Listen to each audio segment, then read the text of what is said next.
Should we talk Rachel Reeves? Let's talk Rachael Reeves. It just popped up on my I know that you've got a bit. I've got two bits on that. Yeah. In fact, I'm going to talk about. Should I talk about that bit? No, I'm going to talk about. So she did a pre-budget speech, which is quite it's quite rare to do that. I'm not even sure that if they normally do that, but governments have quite typically teased announcements out, but not as officially as this, to just see what the public reaction and the media reaction to it is. I guess really what it is they tease these things. It could be a tax rise or whatever. And, sorry. And depending on what the reaction is, they can go on when they do their budget day and they stand in front of the dispatch box and say, due to our economic recovery, we've been told that we should increase taxes. Well, I am here today to say we are not going to increase taxes, thanks to me. So that that's what they can do, and then get a kind of praise from it. But the problem is last time she did a budget, she said that she will not be coming back for more. And that budget was the budget for tax rises. From then on, it's going to be roses and gardens and everything is going to be great. Now it's looking like they're going to do something that almost seals their fate for not getting in the 2029 election. I think anyway, by breaking a manifesto promise, which is looking like it could be the case, but we don't know yet. It may well be that they say, she says, again, I've been told I'm going to be raising income tax. Well, I'm not going to be doing that. And then, but I actually think the damage is already done on that one, just by even teasing it, because it's such a fundamental thing. This isn't even just teasing it. This is teasing that they're going to break their manifesto promise. And if you can't stick to a manifesto promise, you kind of, it's almost like, there's calls for election. There's calls for them to stand down. They've already broken stuff that's on their manifesto. Have they? The digital ID. Mm-hmm. You said it was on their manifesto, wasn't? No. Nope. It was against their manifesto. Well, it wasn't against their manifesto, but it just wasn't on there at all. Okay. But that's not breaking a manifesto promise, though. It's not breaking the manifesto promise. They could do what they want, but if they put on the manifesto, this is what we're going to be doing, and they don't. True, but they have enough things to focus on without creating even more work for themselves. Yeah. Anyway, quickly, I'm just going to read this little snippet of something she said. Okay. If we are to build the future of Britain together, we will all have to contribute to that effort. Each of us must do our bit for the security of our country and the brightness of its future.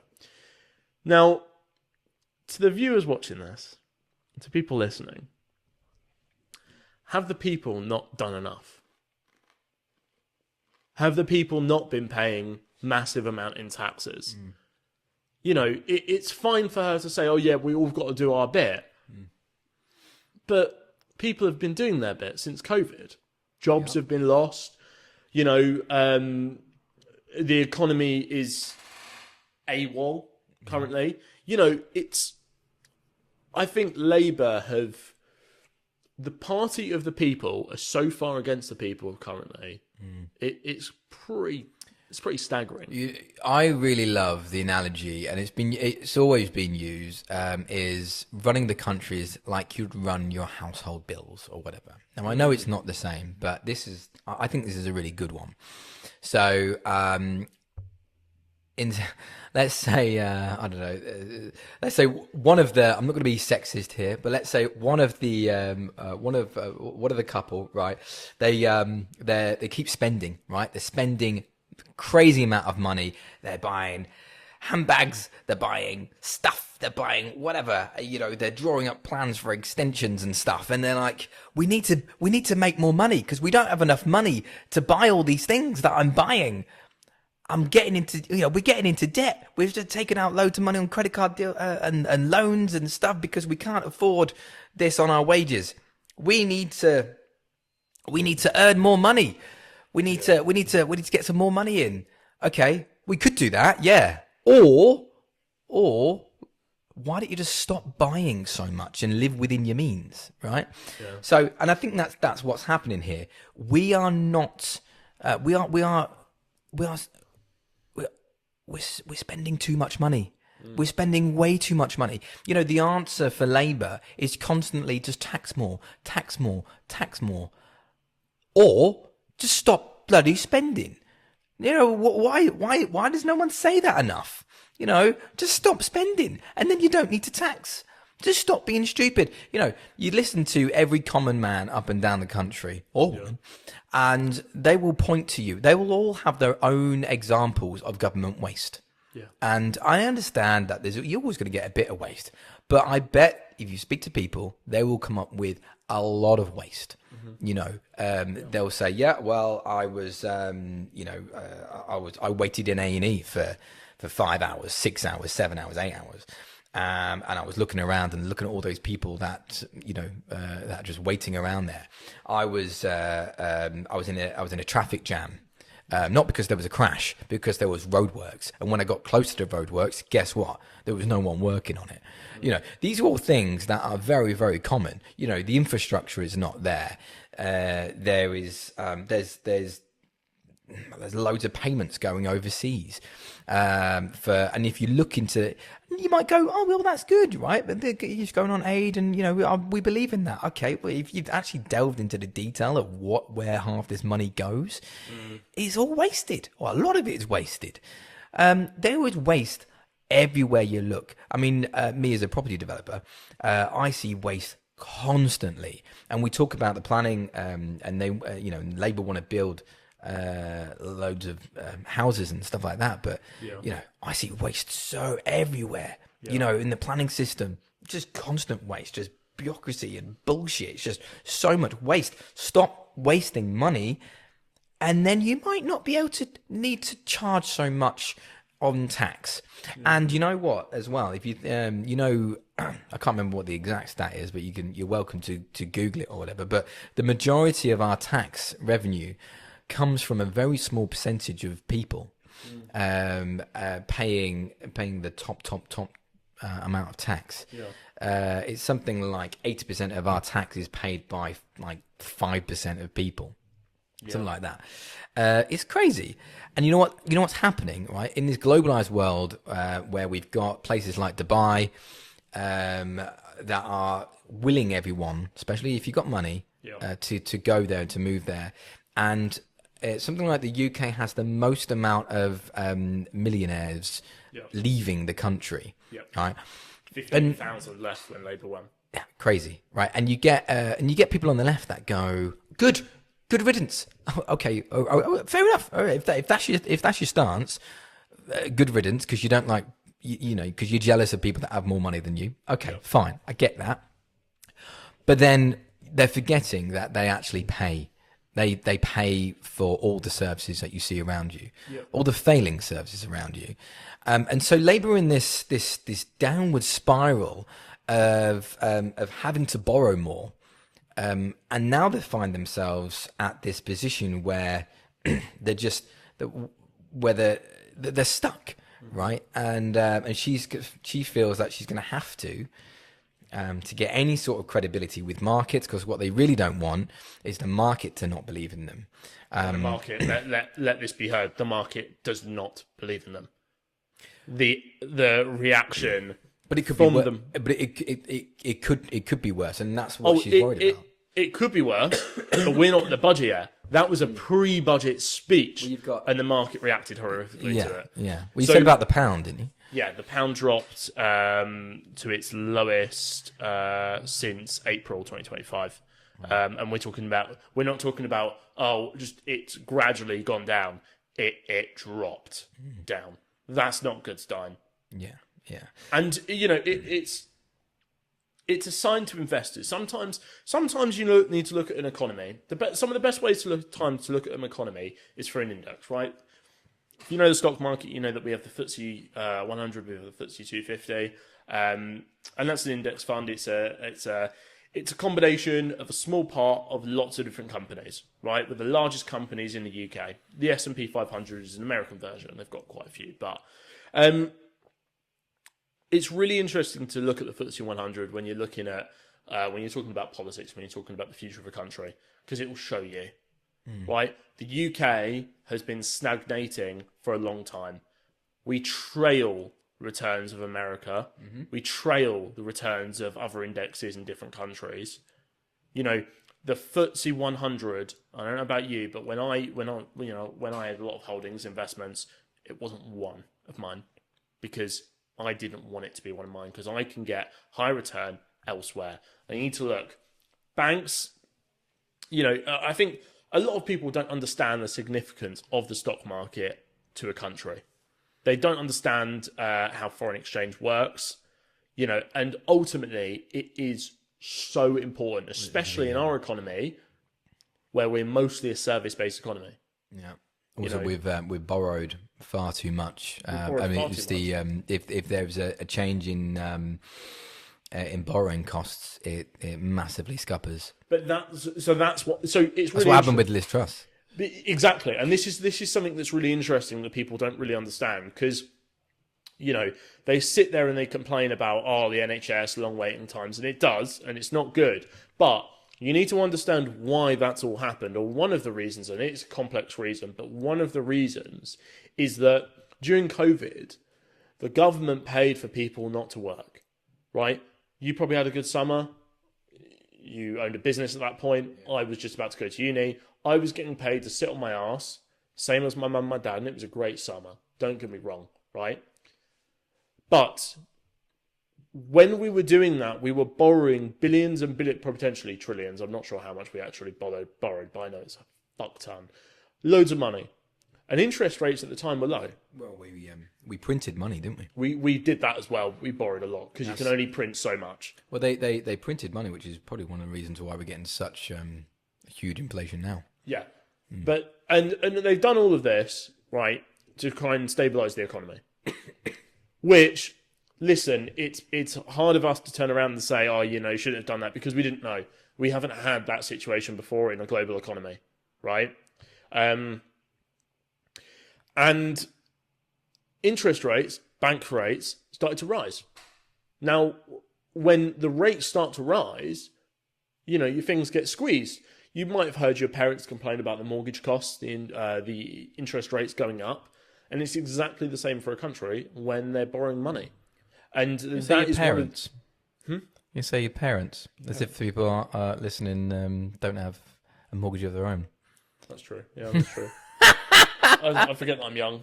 But yeah, look. So those interest rates are obviously a big thing, and it happened in the UK, and it happened post-COVID.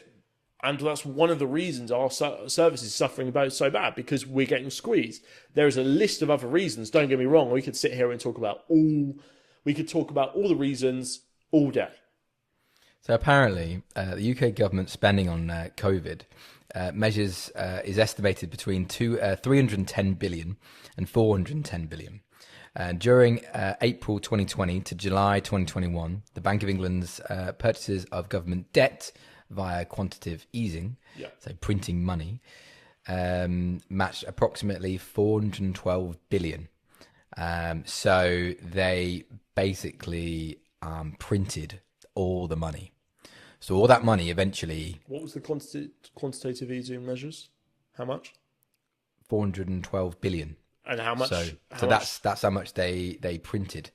And I think they printed more after that as well. So it's a bit funny, and I'm not going to pretend that I know, but it's something like the government doesn't print money as such. They use QE, and there's an opposite version. Well, they buy government debt, and then I don't know. So, do you know? Yeah. So let me just remember which one it is, because there's two versions of it and they work kind of opposite. Yeah. So it's all about control. Quantitative easing is all about controlling the money supply in an economy.